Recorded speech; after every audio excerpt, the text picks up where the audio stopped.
Welcome to Wildcide, your wild true crime podcast. We're your hosts, who are sisters, storytellers, and truth seekers. I'm Bailey, a therapist who is fascinated by all weird and dark human behaviors. And I'm Chelsea, an educator here to unearth the facts behind the cases. We cover true crime because some cases are just too dark to forget, and others are too wild to ignore. We're so glad you're here, so buckle up and enjoy the ride. Hello, Wildsiders. Welcome to your Wednesday episode from the Wild Side. From the Wild Side. So, Bailey and I both like art. We are not enthusiasts, but we both, I like to watercolor. Bailey does like the pen and paper type of art. Yeah. So if you could forge their work and get away with it, who do you think you would forge? And don't say Eminem, not that type of artist. Yeah. So I'm not super familiar with artists, but I think for me, this is a pretty fast and sweet question. It would have to be Banksy, because I just get a stencil and spray paint a rat on a subway wall or a piece of paper and sell it for $1 million and then retire and be like, it's art. Yeah. You know what I mean? Lucas and I actually really like the Netflix series Daredevil, which is, I get it, not super profound, but Wilson Fisk is an art enthusiast, the kingpin bad guy in there, and he has this abstract art right in his room, and it's just literally a white canvas with white paint on it. Yeah. And it's called Winter Storm or something like that, and he just stands there and he looks at it and he's just you know what I mean? And I'm just like, dude, it's just I don't get it. I think people's whole personality is in the perception of the interpretation of this stupid art they're looking at. And I think that's the problem. And so you guys are wondering why we're starting with these art questions. Well, that's because this week we actually have a white-collar crime case, and it has to do with the art world. And just as a quick thought, so it's supposed to be interview week. Fingers crossed we drop our interview on Friday. And so we are getting the opportunity to interview, hopefully, Barry Average. And he is a Canadian film producer, director, and he's done some pretty major things on Netflix. And the biggest one that he's done is Made You Look, a true story about fake art. Well, he has got a new book coming out called The Devil Wears Rothko. And we're going to be referring to his book because his publicist sent us the manuscript. So it was really cool. We kind of got an inside dive into that. But Barry's the busiest man in the history of existence. And we have had so many misses and had to reschedule so many times with this interview. We're supposed to do it 2 days after we record this, and it's supposed to drop. So hopefully we can get it recorded, cleaned up, and okayed to drop on Friday. If not, maybe it might be Monday or something. But hopefully, fingers crossed, it works. If not, then we just get a free art white collar crime case. Yeah. I was actually talking with one of our listeners a couple of days ago, and they were asking what type of episode we were going to be dropping this week. And I was like, yeah, it's actually a white collar. And they were like, you know what? I actually really love you guys' white collar crime stories. So I don't know. I thought that was encouraging to hear that we're not the only ones that dig the white collar crimes. Yeah. Yeah. I like white collar because it's not so heavy on the nervous system. So this case takes place in Germany. So of course, Chelsea and I and our terrible linguistic skills, we are really not capable when it comes to that kind of stuff. And I went down a rabbit hole earlier, and I was just like, okay, so I don't want to spoil it, but the main dude's name is Wolfgang with a W, but in Germany, W's are pronounced as V's. And so then you're like, well, why do you have a V in the alphabet? Well, V's are pronounced like F's in German language. Hmm. And some V's are pronounced like V's if it's borrowed language, like video from English. Mm. But Mm-hmm. then V's in the German language, it's like kind of an F sound. And Hmm. so then you're like, well, how do F's sound in the German language? And it's F. So it's like super weird. It depends on the context and all this stuff. So like if you think of Volkswagen, it's technically Volkswagen, not Okay. Volkswagen. Mm-hmm. Yeah. So just as a fun side note before we dive into this. Yeah, I just was not made to be a multicultural linguistic, and it's a disaster. It's an absolute dumpster fire. So, Yeah. So today is the art of deception. And we are going to get into kind of a wild forgery case, and it's going to tie in really well, hopefully, fingers crossed, with our interview with Barry. sure. You ready, Freddie? I am super ready. I am super into this case. So, Yeah, it'll be cool. So everybody says that if something is too good to be true, well, it probably is. But in the art world, that's a rule that people love to ignore, especially when they think they've stumbled onto a hidden masterpiece. Because in the world of high-end art, it's not just about the painting, it is about status and power, the thrill of owning something that nobody else has. This case today isn't just about one forger, it's about the entire system that essentially let him thrive in its own way. A world where trust is currency and where the right signature can turn a canvas into millions. Where a painting feels like a masterpiece, every detail screaming authenticity, every brushstroke saying it's a genius, but ultimately it's just a lie. yeah, it's so interesting learning and kind of diving into the art world because are these people descendants of pirates? Right? Like they're always on this search and they just know that bounty and that booty is out there. Right? And it's just like, After that booty. you know? And, in this case, when you peel back the layers, it is more than just a clever scam. It is a story about the cracks in a system built, again, on this reputation and this exclusivity that is so common in the art world. And essentially, it's a system where billionaires, aristocrats, and art experts were all desperate to believe that they had found something rare and valuable, right? I mean, and again, that's kind of why I think pirating. So today we're diving into a world where stories are more powerful than facts. And the art of deception, no pun intended, is a masterpiece in itself. This is a story of Wolfgang Beltracchi, a man who painted his way into the elite and left the art world questioning everything they thought they knew. Dun, dun, dun, dun, dun. And before we dive in, we wanted to kind of just loop in a couple of major cases to show kind of the extent of forgery in this very niche world of, elitist artwork and collectors. And there are a few places that hold more mystery, money, and mayhem than the art world. It's a world where a single brushstroke, again, can be worth $1 million. It's the playground for the elite who have topped everything, and to keep that status, they need the rarest, shiniest jewel of them all. Because of this, famous works of art are captivating not just the rich elite, but to the everyday Joe who yearns for a mega payout.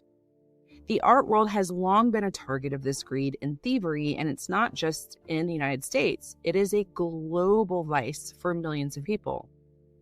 Prior to the story we're going to cover today, there have been a few heists in the art world that are epic in their own right. The first being the Isabella Stewart Gardner Museum heist, or the Boston heist, I think is what it's also called. On March 18th of 1990, two men dressed as police officers rang the night bell at the Isabella Gardner Museum in Boston, claiming they were responding to a disturbance. The guards let them in, only to be overpowered, tied up, and then thrown and locked in a basement. For the next 81 minutes, the thieves moved methodically through the galleries, snatching 13 works of art, paintings, sketches, and other rare pieces, ultimately being valued over $500 million, making it the largest property crime in the entire United States history. Among the stolen pieces were priceless sketches by, okay, you guys, again, I don't know the names of these people, even though they're famous and amazing.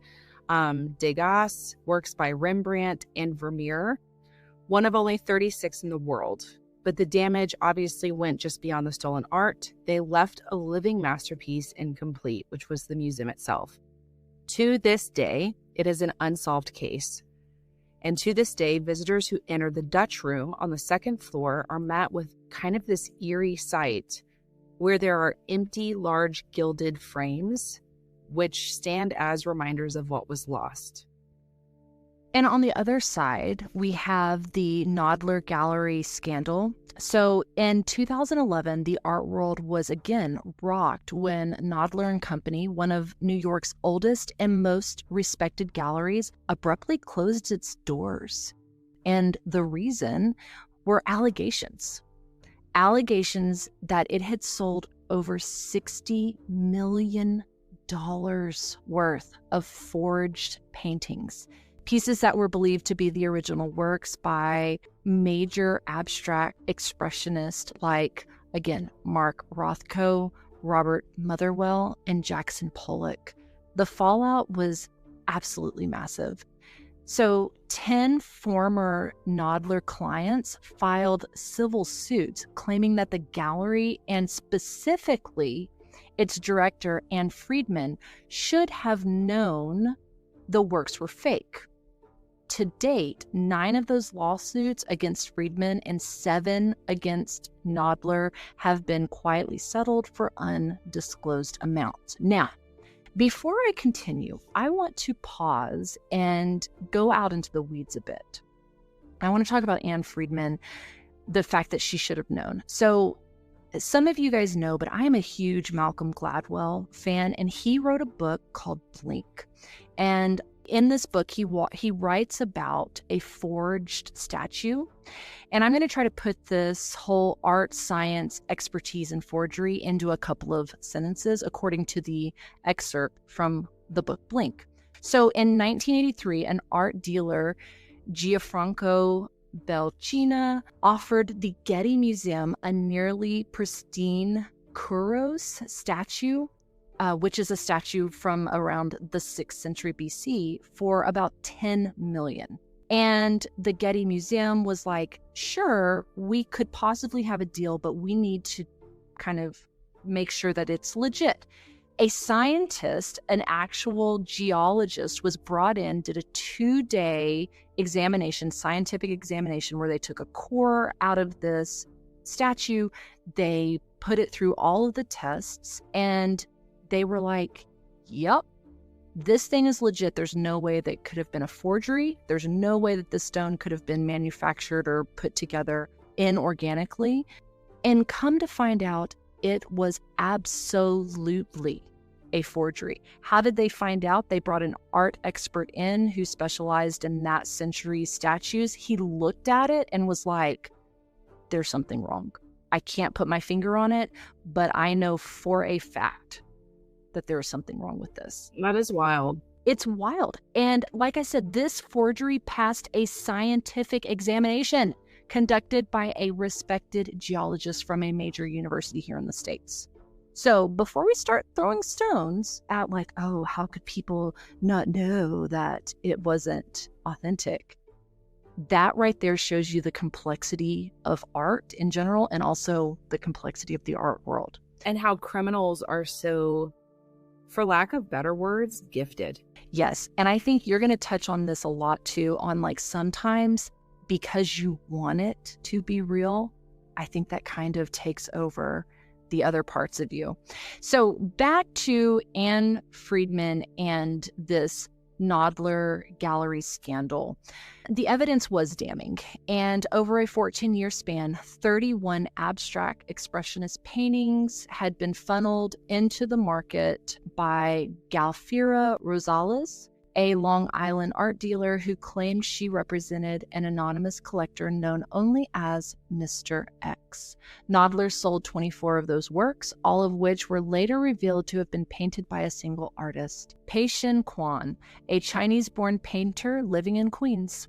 The legal fallout continued. In 2013, Rosales pled guilty to wire fraud, money laundering, and tax evasion. And then she was sentenced in 2017 to time served, just 3 months in jail, which all of you guys know that's our favorite type of serving, followed by 90 days of home detention, 3 years of supervised release, and an order to pay restitution. Her co-conspirators, they fled the country, and whether they'll ever be extradited remains an open question.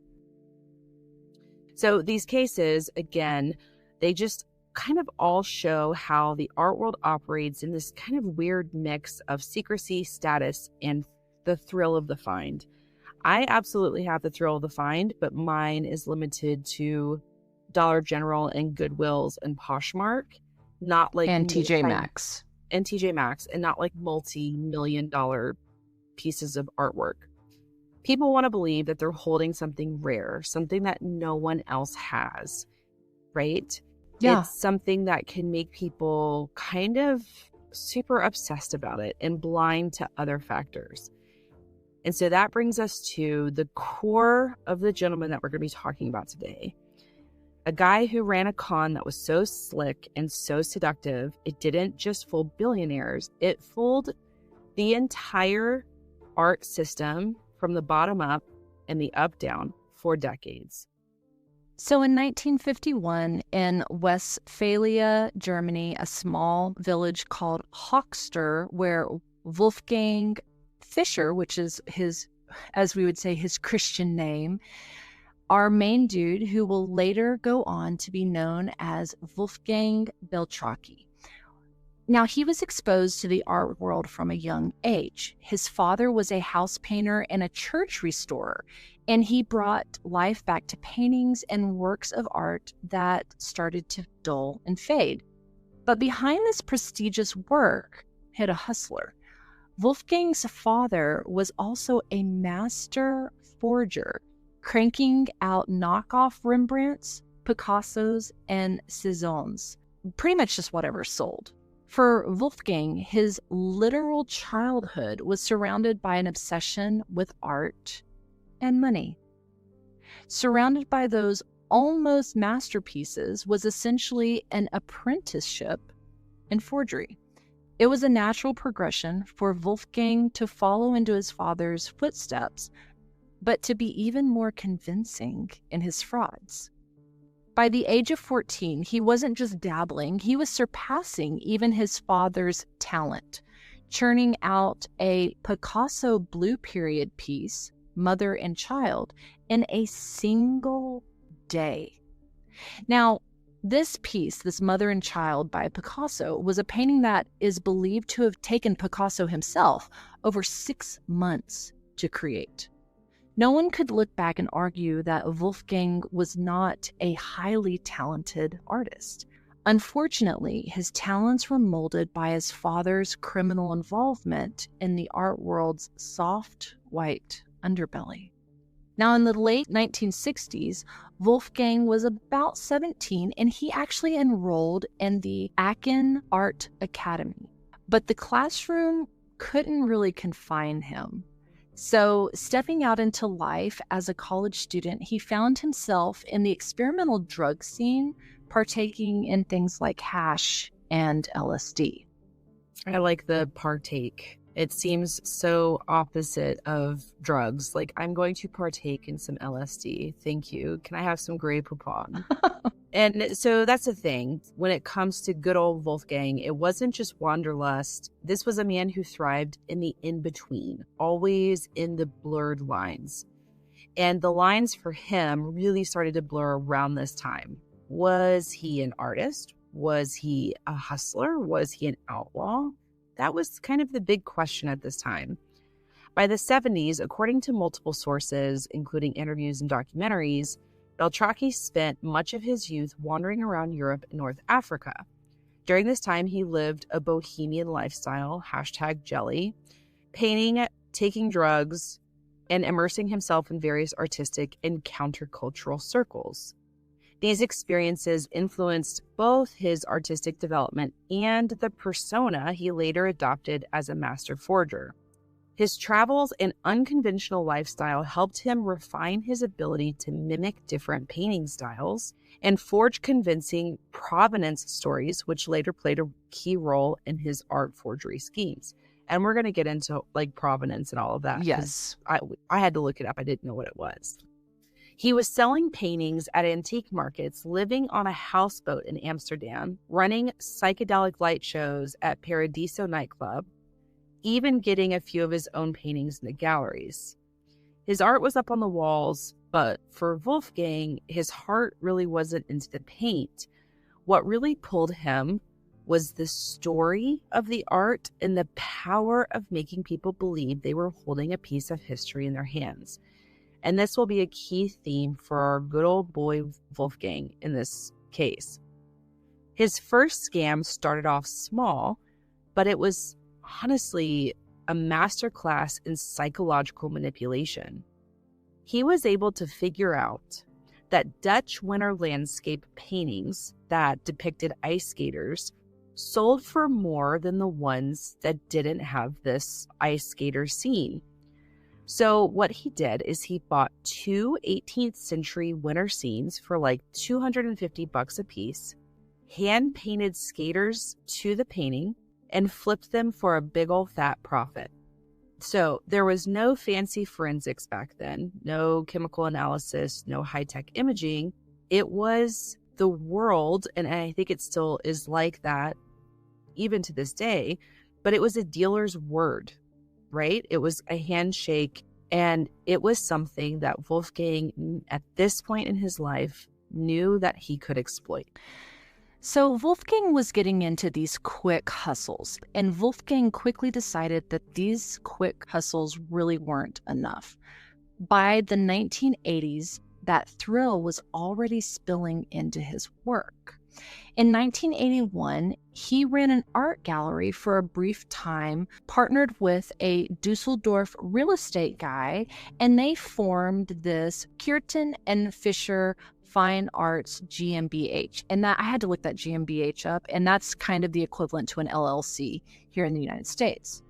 However, Wolfgang soon found that the traditional art business really just wasn't for him. Tensions with his business partner escalated, and he was eventually pushed out of the gallery amid accusations of stealing paintings, which that is something he has always denied. Disillusioned by the experience, he walked away from the legitimate art world and threw himself into forgery full time. And he turned his attention to pieces from the earliest 20th century and artists like Molson, Campendonk, and the German Expressionist because he found that their art was a little bit easier to replicate and forge. The pigments were easier to fake. The style, again, was just easier to replicate. And when he was presenting them to buyers, these works, the buyers told themselves, had probably survived the chaos of war, hidden in a dusty attic, tucked into foreign corners of crumbling estates, right? You know, you kind of start to romanticize the life of these paintings. And Wolfgang knew that feeding that fantasy was just as much the art as it was the storytelling. He faked dozens of Molsons, so many they started slipping into collections unnoticed. He even sold one to the artist's widow. Like, let that sink in. He sold the artist Molson's widow a forged piece of art, and she thought it was authentic looking and bought it. That's not just fraud. Like, that is the term of audacity, in my opinion. That's a man so confident in his own myth, he could look the people who knew the artist best straight in the eye and still make them believe it. I'm sure Bailey's head is just spinning. I would love to sit across this dude and have a session with him. Yeah, probably. But as all criminals do, Wolfgang became more and more greedy and more confident. When Andrea Firmenich, a respected German scholar, a gatekeeper of the art world, was compiling the Catalogue Raisons for Campendonk, the official record of every painting the artist ever created, Wolfgang didn't just sneak in a single fake. He slipped in 5 or 6. Again, he wasn't just fooling collectors. He wasn't just fooling museums. He was rewriting history with his forgeries, embedding forgeries into the very DNA of the artist's life's work. It was psychological manipulation, if you ask me, at a level most of us can barely comprehend. And the craziest part is that this wasn't the climax. It wasn't even the end. It was pretty much the beginning. Almost right on cue, a different type of networking happens upon Wolfgang that will up his ante and his criminal endeavors. In 1992, Wolfgang Fischer, remember he was still Fischer, ended up meeting a woman by the name of Helene Beltracchi, a woman from Köln who was working in film when the two met. She was actually dating another guy when she had met Wolfgang and initially thought, like, this dude's nuts. He is off his rocker. He would ramble on and on about, like, pirate documentaries and all of these other, like, weird, eccentric topics. And it's so weird that Chelsea brought up pirates earlier. But Wolfgang was charismatic. Probably would have been a cult leader if he wanted to. He had good stories, and people just couldn't help but lean into him. And very soon, Helene was all in. She moved in with him, and by 1993, they were officially married. Wolfgang ended up taking her last name, Beltracchi, and they had a daughter, Franziska, that same year. Now, this is what I mean by a different type of networking happening here for Wolfgang. When he met Helene, he didn't just meet a partner, he literally met his partner in crime. Now, the art market was heating up around the same time again after the Gulf War. Money was flowing, collectors were getting antsy, and the hunt for rare pieces was back on. And Wolfgang needed a fresh start. And that hunger to create stories was really gnawing at him. And one day he turned to his wife, Helene, his partner in crime, and asked if she wanted to do something. And Helene, whether it was love, loyalty, or adrenaline, said yes. She picked up the phone, called Limpert's, one of Germany's most respected auction houses, and told them that she had a painting by Georges Valmire. Now, what's wild is that this expert came by, gave it a one-over, nodded, asked a couple of few questions, and then boom, just like that, 20,000 Deutschmarks, well, euros today. And years later, just as a fun fact, that same painting, and if you guys haven't caught on yet, this is one of Wolfgang's fakes, went on to sell at auction in New York for over $1 million. And Helene, she was hooked at this point. She would later go on to say that the rush was absolutely unreal, like starring in a movie, and she could not get enough. So the dream team, unfortunately, was off to the races. Wolfgang Beltracchi, yes, he was talented. And yes, he was charismatic, but he was also really, really smart. And that's always such a scary and interesting combination. And he wasn't just copying existing well-known paintings, right? That would be too obvious and arguably too easy to catch, which I agree. Instead, what he started doing is, with his immense natural talent, he would create new works, like kind of presenting these works as you thought you had all the puzzle pieces, but here's a new one that you're just so lucky that I have. And he would paint again in the style of the early 20th century masters like Campendonk, Malzahn, and Valmir, but giving them kind of his own twist. He would even go on to invent titles, invent subjects, claiming the works were lost pieces known only by names in old catalogs or dusty archives. The artwork and his talent were there, but then there was the small issue of that word that we talked about earlier, provenance. So, provenance is essentially the story of where a piece of art has been, its ownership history or its paper trail, who bought it, who sold it, where it was exhibited, and how it's been passed down through time. So if you think about it, it's kind of like a passport for paintings. The more complete and prestigious the provenance, the more valuable the work. A Picasso that's been in a museum collection for 50 years, that's gold. A Rothko that supposedly came from a secret collection hidden by the Nazis, like that's priceless, right? You kind of have this hierarchy. But here's the problem. In the art world, provenance is often based on trust. Kind of like Bailey was saying earlier, it's those gut feelings, it's those handshakes. It comes from old letters or catalog entries, dealers' notes.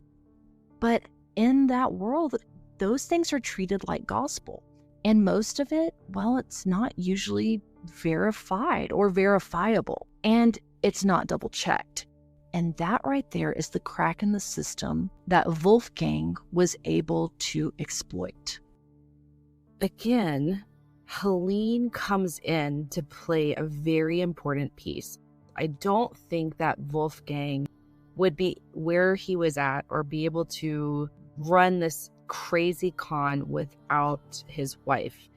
The two of them together, kind of like a modern day art world, Bonnie and Clyde, they built this airtight backstory, a narrative that sounded just plausible enough to pass. So together, the two claimed that Helene's grandfather, Werner Jaegers, was a wealthy industrialist from the 1920s, and that this dude, the grandpa, Werner I should say, had been close friends with the famed German Jewish art dealer Alfred Fleckheim.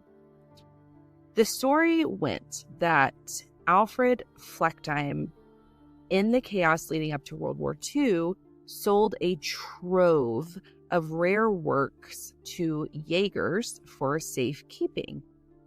So that was the story, right? Like, he married this woman. Her grandfather was friends with this like famous German Jewish art dealer, and that's how they get all these unknown works of art. And so when Wolfgang presented a new painting, it was almost impossible for those curious about it to ignore the magnitude of what they were looking at, believing that they were the lucky ones, lucky enough to stumble upon these undiscovered gems, works of art from these masters. So not only did he forge the paintings himself, he also, with the help of his wife Helene, forged their backstories. He created these fake provenances, letters, photos, labels, even family legends to make it all seem really real. Because once you can sell the story, the painting sells itself. And the story was this. The works had been tucked away in Jaeger's family estate, hidden for decades, just waiting to be rediscovered. And the art world wanted to believe it. Because here's the uncomfortable truth. These experts, who were the unofficial gatekeepers of this multi-billion-dollar market, weren't asking the hard questions. They weren't running pigment tests, checking paper aging, or tracing the chain of ownership. They'd glance at the paintings. Sometimes they would, examine them. They would nod thoughtfully, and they would move on. Arguably, they had become too confident in their own reputations and their own status. And that, Bailey, makes me kind of think of Dr. Kukuka's interview where he talks about experts like medical examiners in their field, and they're just like, oh, I absolutely know what's going on. And it's like, well, has anybody cross-checked this? And they're like, no. There's like no checks or balances. Yeah, really. Again, I say that to say I think we have it in a lot of industries, not just the art world. So I feel like these art experts, they were bubble wrapped with such an elitist circle that they had likely become arrogant to imagine for a second that they could be fooled, right? So the mastery of Wolfgang Beltracchi wasn't just in his super convincing forgeries, it was also in his confidence and social skills. What makes this con so intriguing is the ego and emotions that drive susceptibility. Because the higher you climb in the art world, the bigger the price tags and the more prestigious the pieces, the more you want to believe. That's the hook, right? That's the vulnerability. And Wolfgang knew exactly how to do that. He played into the shared human emotion of wanting to believe you've discovered a masterpiece no one else knew about. As Barry Average writes in The Devil Wears Rothko, quote, "There's a perfect storm of temptation in the art world that can seduce anyone. That storm is desire. Desire for prestige, for ownership, for status. And when that storm rolls in, even the experts, the scholars, the collectors, the curators get caught in its pull." But here's the thing. This wasn't just about the individual consciousness or psychology in this kind of con scheme. It wasn't just a few people falling for a good story. Wolfgang Beltracchi, his con thrived because of the world it was built in. So the art world isn't just about beauty, right? As we've kind of talked about, it's a playground for the ultra wealthy, a high stakes game where paintings aren't just objects. Again, it is a status, a symbol. As Barry Average also said in his upcoming book, The Devil Wears Rothko, he says, quote, "The art world is a kingdom where secrets are kept and dirty laundry is exposed only when someone's greed outpaces their sense. This is a world built on exclusivity, where owning a rare masterpiece isn't just about the art piece itself, it's more about the prestige that comes with it. In this world, there are a lot of multi-millionaires, billionaires, but only one can have an original, legendary art piece unlike any other. It's an intoxicating feeling of being a part of something rare, something that no one else has. And it's a system woven from whispers, reputation, and unspoken rules." Barry Average lays it bare in his book. He says, "The art market is a web of social and economic interdependencies crafted from the complex relationship between art and economics and draws its very sustenance from the tenebrous boundary between the two. In other words, it's a system where billionaires, museum directors, and high-end collectors are all chasing the same thrill, the chance to discover a hidden treasure, a long-lost masterpiece.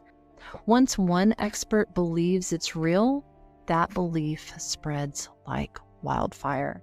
And that right there was the game Beltracchi mastered. He sold the fantasy of lost art, a forgotten Campendonk, a rare Mulsanne, a Volmire that survived the chaos of war, tucked away in some Nazi sympathizer's attic. He wasn't only expertly replicating these famous artists' color schemes and strokes, he was perfectly creating the fantasy behind the image, the fantasy that you could be the one to bring a piece of history back into the light. And that's exactly what makes the art world the perfect breeding ground for fraud. Now, we've talked about how, he was charismatic and he was smart and he was gifted and all of these things. But now let's kind of break down the method, because he did have to be convincing. I mean, these artworks had to be so convincing. And, it's not just like you can pick up a paintbrush and paint something and it passes as a master lost piece of artwork. It went far beyond that. He ended up studying the materials of the early 20th century artists down to the pigments, the frames, and the nails that they used. He would even age his works with coffee and tea to give it that kind of aged look. And he absolutely obsessed over the tiniest details. Like they say, the devil's in the details. He studied the chemical composition of the early 20th century pigments, learning how they faded and how they cracked over time. He would scavenge flea markets and junk shops for old canvases, period-appropriate nails, and vintage frames. He would recreate dust patterns on paintings and even mimic the brittle edges of old labels. Literally did the work to make anything that would help his fakes feel real. I mean, he knew exactly what to do in the details. He knew that to fool the eye, you had to fool the senses, and he did that layer by layer with every piece that went into these artworks. But the real magic outside of his technical genius was the magic in his story. For every forged painting, Beltracchi and his wife Helene built an entire world. We talked about earlier how they would fabricate provenance papers, and they would complete it with forged dealer stamps and auction histories and even photos. But this is where their con just takes it up a notch. Helene would dress up in time-appropriate, time-appropriate, I don't know how to say that, vintage clothing, pearls, gloves, the specific hair and makeup styles, and she would pose as her own grandmother in a staged black and white photo standing next to this, quote, long-lost painting that they were presenting.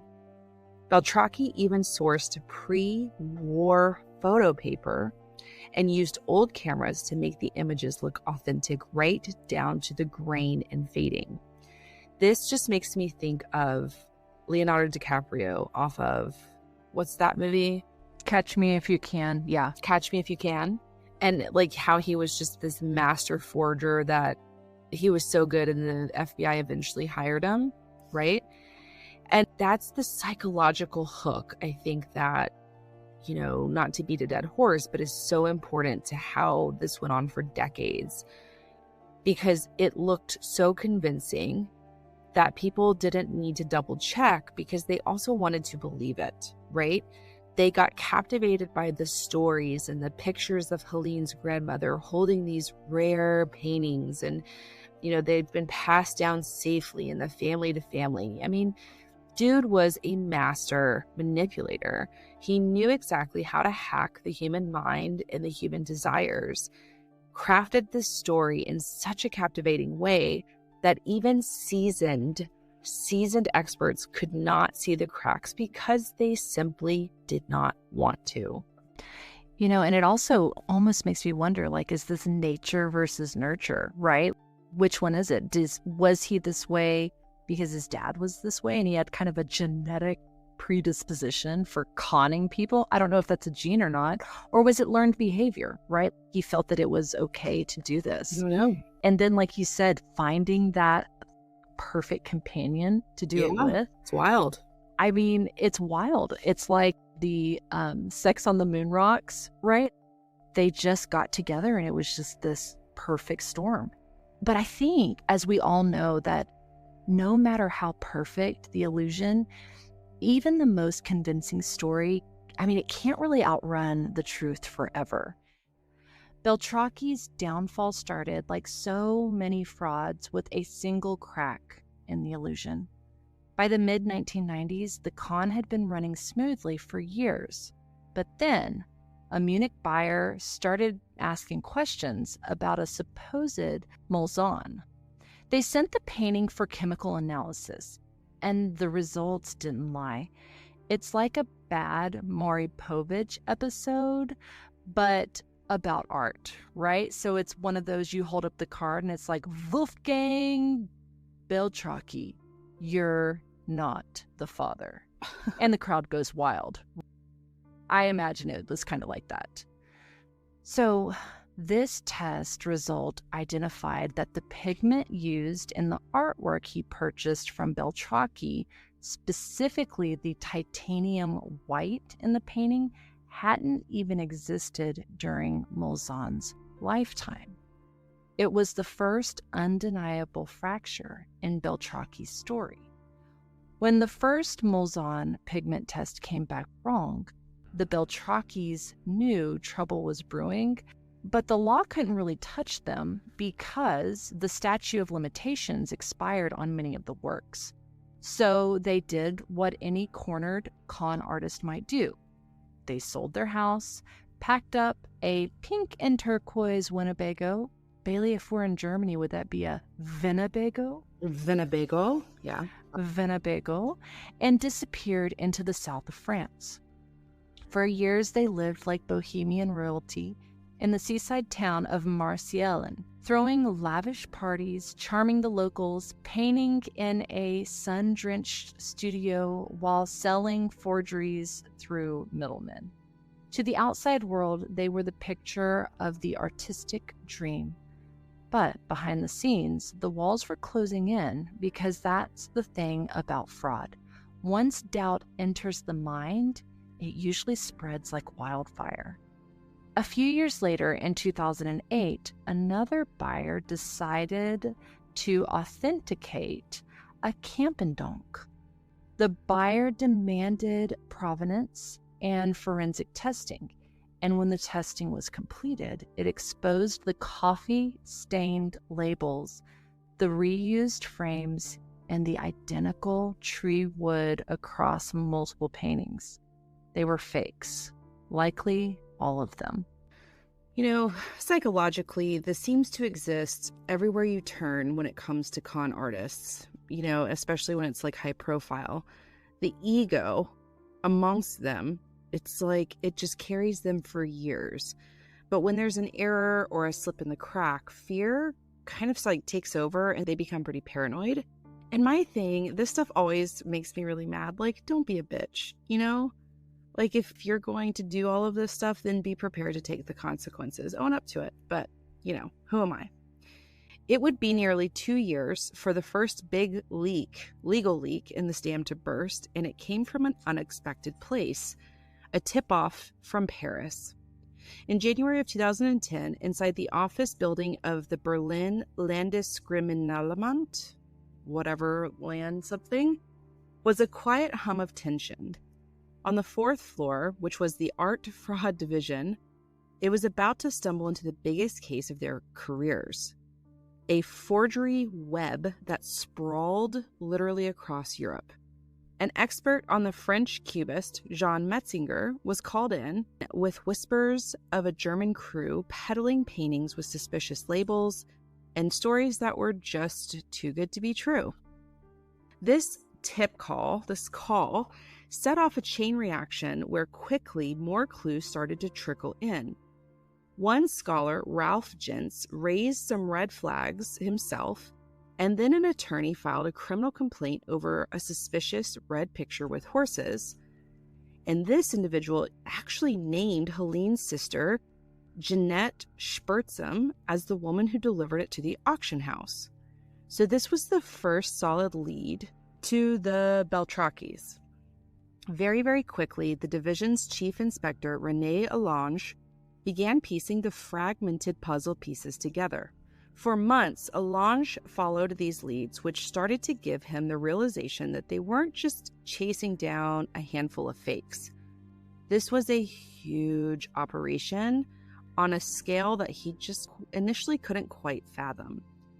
With little rest, Chief Inspector Allange was able to identify at least 6 works falsely labeled from the Fleckdime collection, and a new name rose to the surface: Helene Beltracchi, the seller of several of these suspicious paintings.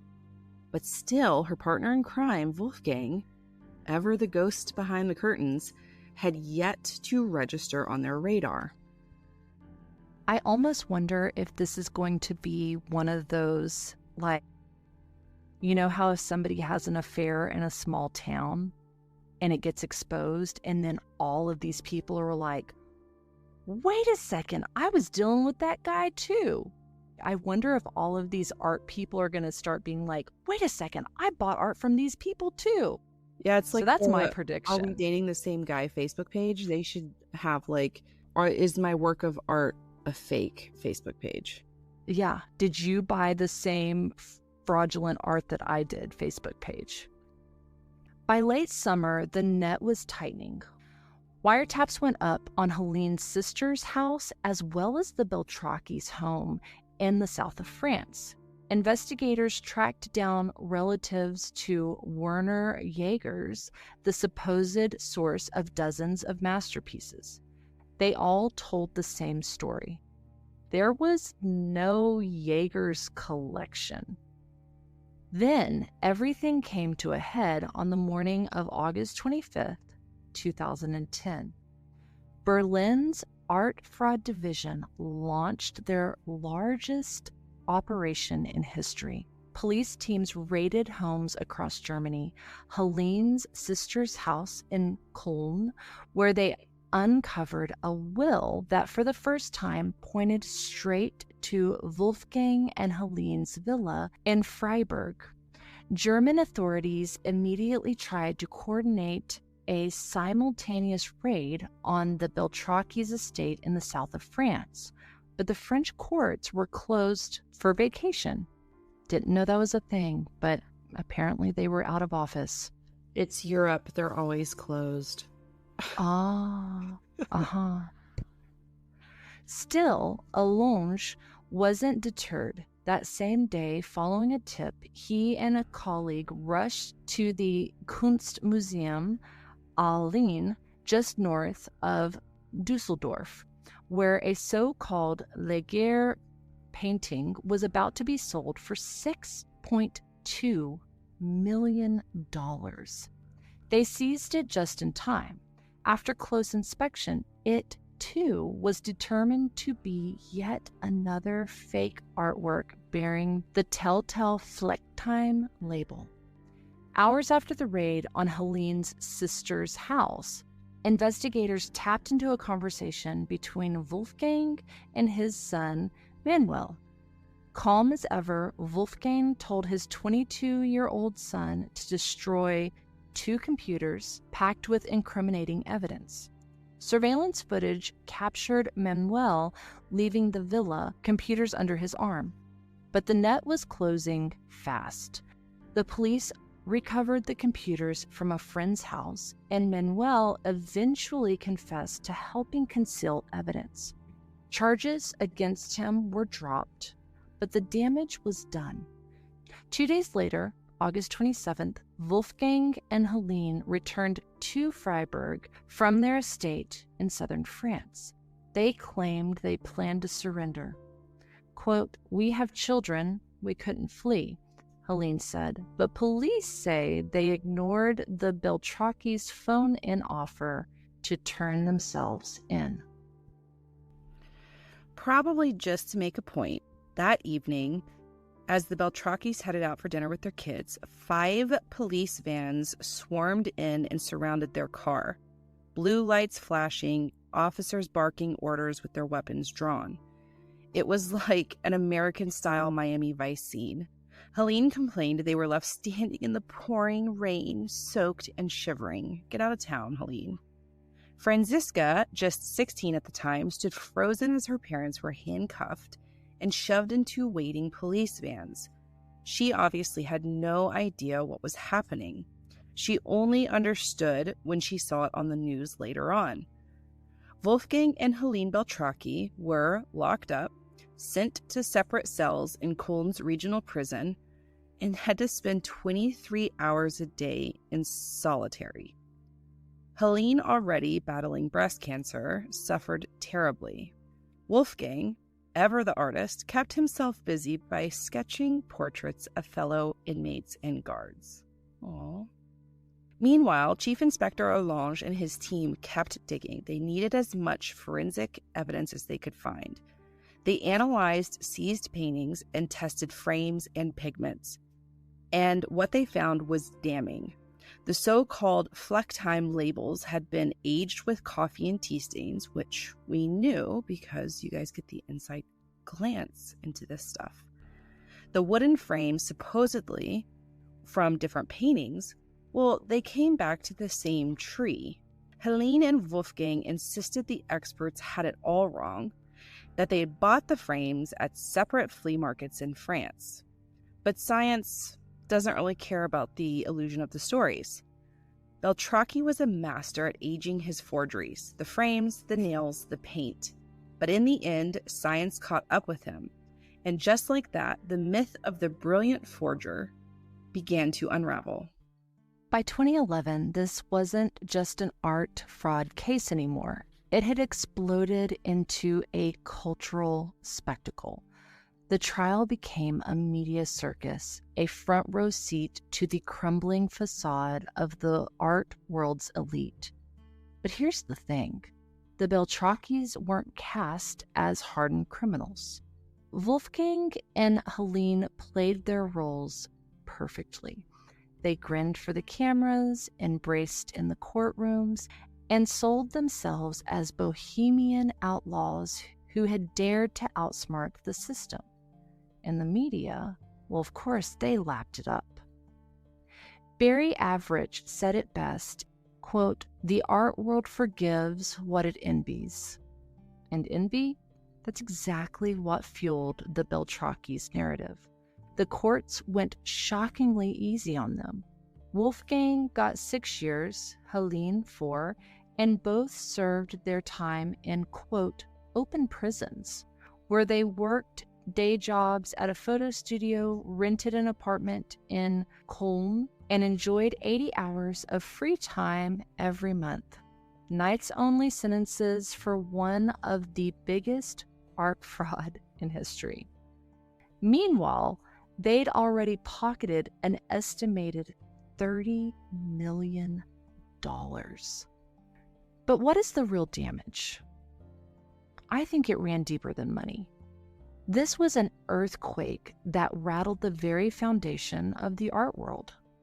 A world built on trust, reputation, and the intoxicating belief that you belonged to an exclusive club of connoisseurs.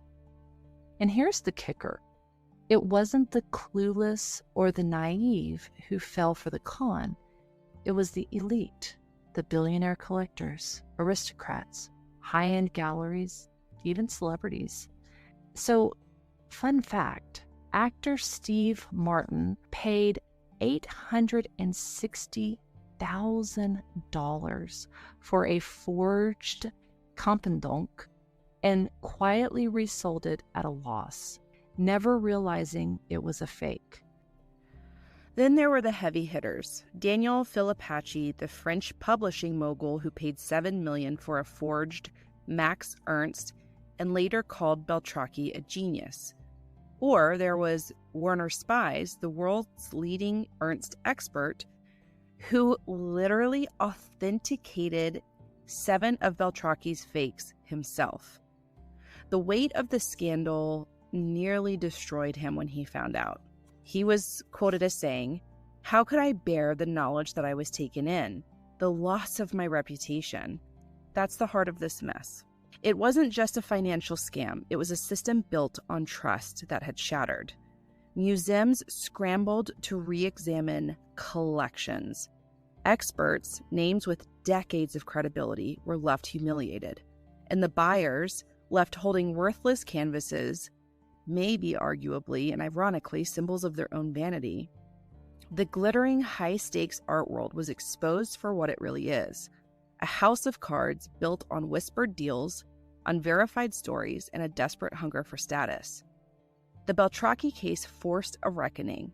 It cracked the surface of the art world wide open, revealing the dirty underbelly, the opaque nature of authentication, the unregulated global market, the way stories, and not facts, create value in the art world. It forced one brutal question, and that is, what actually makes art valuable? Is it the signature? Is it the expert's blessing? Or is it the story that makes it feel rare and important? And what's even crazier is even after the arrests, the trials, the exposés, forgeries are still out there. Berlin police have identified at least 58 Beltracchi fakes, but Wolfgang himself admitted to forging hundreds. The true number could be double. We just have no idea. But here's kind of a little dirty secret. In the art world, sometimes people don't want to know. These collectors, the museums, the experts, sometimes they would rather believe in the story. Ignorance is safer, and admitting you've been duped, well, I mean, that's the ultimate humiliation that nobody wants to go through. I feel like this isn't just a story about one man's con. To me, it's like a case study of how entire systems, especially those built on secrecy, status, and ego, really become ripe for manipulation. The same forces that make the art world glamorous, I mean, if you think about it, really also makes it fragile, right? The Beltrachis knew exactly how to exploit it. Ralph Jentz pointed out they even tapped into Germany's lingering guilt over the Nazi era, spinning a story about lost art smuggled away in the chaos of war. It was catnip for collectors, another layer of myth to make the fakes irresistible. Once an expert vouched for a piece, the others followed, each too proud, too invested, or maybe even too desperate to be part of the club to question it. And when the truth finally came out, it really, it wasn't just millions of dollars lost. It was reputations, right? It was trust. It was the entire system exposed for what it really is. And I hate to say it, but it sounds to me like it's a playground for the elite, built on stories that they want or even need to believe. Wolfgang Beltracchi didn't just game the system, he exposed it for what it was, a house of cards. And when it all came crashing down, the art world was forced to face an uncomfortable truth. They weren't the victims of a brilliant con man. They were willing participants in their own deception. So the question remains is, what did we all learn from this, ladies and gentlemen? That even in a world built on expertise and high-stakes reputation, desire clouds judgment, which we know this. I tell people all the time, when they get into the honeymoon phase, we release hormones in our brain that mimics the effects of cocaine. So it absolutely clouds your judgment. The brain wants the story to be true. We crave the magic of discovery, the thrill of the find, and it makes us vulnerable. You know, Wolfgang Beltracchi once said, "The art world is the most corrupt system imaginable." And I think for him, it was his rebellious nature pushing back on an establishment. Whether you see him as a villain, a genius, or something in between, his story forces us to confront a deeper truth, the psychology of belief, deception, and the stories we tell ourselves. And when desire takes over, even facts start to feel negotiable. And I think this is kind of like what Bailey's always saying. You can't look at red flags and then convince yourselves that they're pink and then decide that pink is your favorite color. And Right. I think that's what a lot of times was happening in this, right? They were just looking at the stuff. They kind of knew probably that there was something going on, but then they were like, no, it's not red flags. It's pink. And I love pink. I love pink so much. In the end, maybe the real masterpiece isn't the painting, it's the story we tell. And the question we have to ask is, are we buying into the art or are we buying into the illusion? And that is the wild and crazy conman, forgery, grandmaster himself, Wolfgang Beltracchi. Yeah, I don't know. This was actually a pretty enlightening case for me. It really kind of did make me think about materialism, I think, in general, right? Maybe art is not your deal, but maybe it's like a vintage car, or maybe it is, I don't know, a handbag, right? Like, I'm sure women in handbags is kind of a similar comparison, I think. People spend thousands of dollars for a Louis Vuitton, or they spend thousands of dollars for shoes. What are the ones that have the red soles to them? I don't. There's ones that have red soles to them, and that's a They start with very an L, I think, isn't it? Yeah, it's not Louis Vuitton, but it sounds very much like that. But anywho, and it does. And I've literally watched TikTok videos where it's like, I just bought a pair of black shoes at Target, painted me some red soles on them, and here I go. And it's amazing that they'll video people's reaction to her walking down the street in these shoes. And they're just like, oh, snap, I don't know. Yeah. Why do we do what we do?